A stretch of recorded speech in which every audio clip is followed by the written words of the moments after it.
I wanted to know, who are some of the guys that impressed you? Well, I'm going to go with my guys back up there in Ann Arbor. Here you go. This seems to be a hot take, and I don't really understand the split decision here. I thought J.J. McCarthy had a great day. Sure, he wasn't perfect, nor was C.J. Stroud last year, nor was a lot of people's. So J.J. C.J. Stroud? It's route. I'm not saying that, but I'm saying he has the potential to be a really great quarterback. That's been my takeaway. Maybe one of the best quarterbacks, particularly in the right system. I thought he had a phenomenal day. I thought Blake Corum, for his size, had a phenomenal day running a 4.5 and then how fluid he looks through the drill. We talk about track speed versus game speed.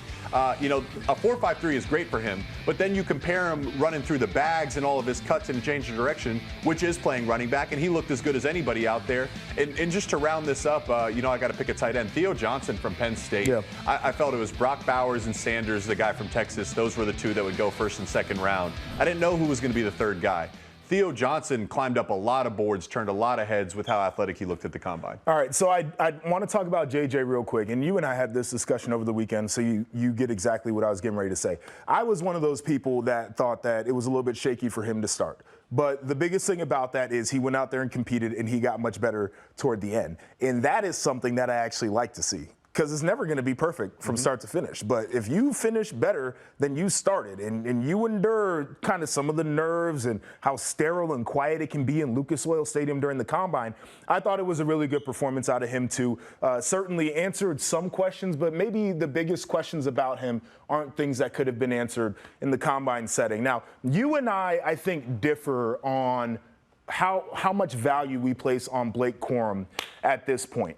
And I want to preface this conversation by saying part of the reason why draft season bothers me is I'm forced to say some things that I don't necessarily want to say about a guy that I really like as a person, right? We know what type of human he is, what he does for the community, who he's been in the locker room.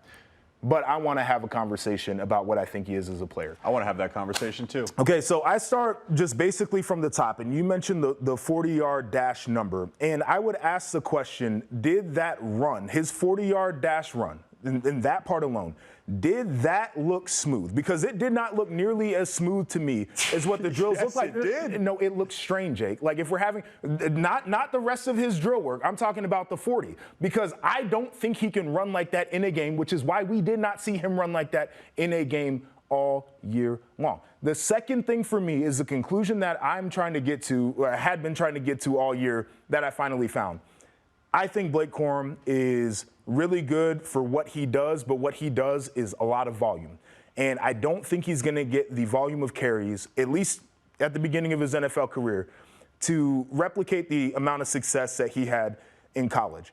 When I tell you the number 12 touchdowns out of his last 45 come from outside of the 5-yard line, right? So we get the short yardage idea. Maybe the numbers are a little bit blown up on what the touchdowns look like. But he was volume. We were going back and forth over the weekend. You were like, well, what about the end of this game? And what about the end of that game? Yep. What about the end of this game? Yes. And my point to you is, yeah, but he had to wear them down on 20-plus carries in every game you brought up to me, except for Alabama's 19 carries, I believe. But you brought up Penn State, and I think that was 26 carries. You brought up Ohio State, somewhere in the realm of 22 carries or whatever the number is. He will never see that many carries in an NFL game.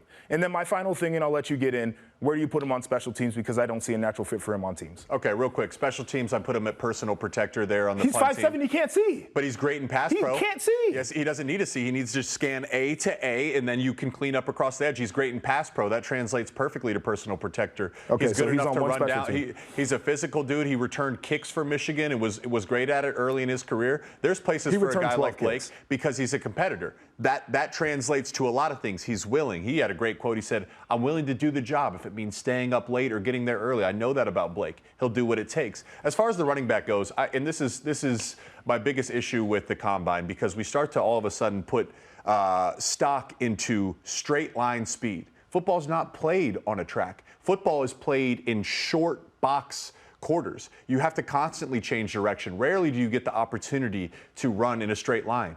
Blake Corum is great and fluid and has excellent feel and vision, understands blocking schemes, which helps him complement his great change of direction, which is him running the football. Even the great running backs like Christian McCaffrey, sure, he's got great straight line speed, but it's going to take a couple bounces to get there. Blake isn't going to be the guy that after a touchback gets a handoff on the 25 and takes it 75 yards to a touchdown. But he's going to wear you down. He's going to get you 6, 7, 8. And then he can still get you 40. He might just not get you that top-end speed. Blake's game translates perfectly to the NFL. And I'll say maybe he doesn't get 25 carries for his entire career, but when he's young and he's fresh, this is what the NFL does. They're going to feed him once he proves himself.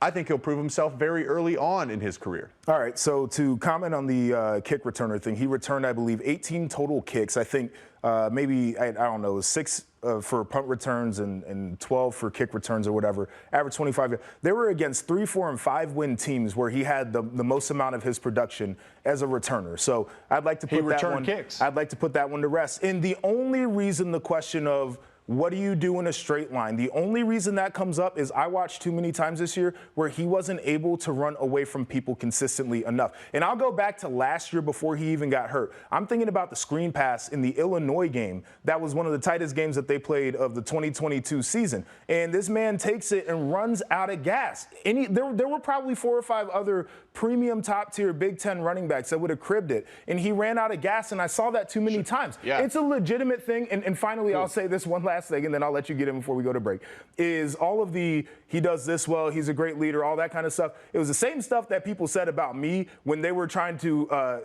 refute legit concerns people had in my game. So I understand it. Like, we have to separate the player from the guy a little bit. There might be a lot of running backs in the Big Ten that may crib it when everything's perfect and they have green grass in front of them to run for 80 yards. Sure. But let's go to that Penn State game to seal the game where he makes a cut in the backfield, another cut, and then gets the angle on a safety in a corner to punch it in for the go-ahead. Everybody was on body up front. No, but he didn't. He had to make a cut in the backfield. The same thing with Ohio State. You have a safety unblocked in the hole, and Blake sets it up, bounces, then cuts the corner. Finishes the game with Alabama breaking 3 tackles. Finishes the game strong versus Washington. Like, there's not a lot of those backs that can take it to the house don't have the nuance and the vision and the understanding of blocking schemes to how to make that happen. That is more value to me because that's going to happen for the majority of the game. Rarely, maybe a handful of times per season, do you have a perfectly blocked play where you can go show off your track speed. I don't think I can assign a high enough value to a guy who can't consistently give me a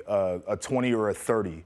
Right, and it's just going to be. He can give you 20 and 30. Not consistently he can't give you enough. 70. It's not explosive enough for me. That's you 30, the only 40. thing I'm saying. Like, I'm not taking away any portion of the game that you're talking about. I think he does all those things well. But I need a guy who I know can get it into that next gear and run away from somebody. I didn't see. I can't wait to find out.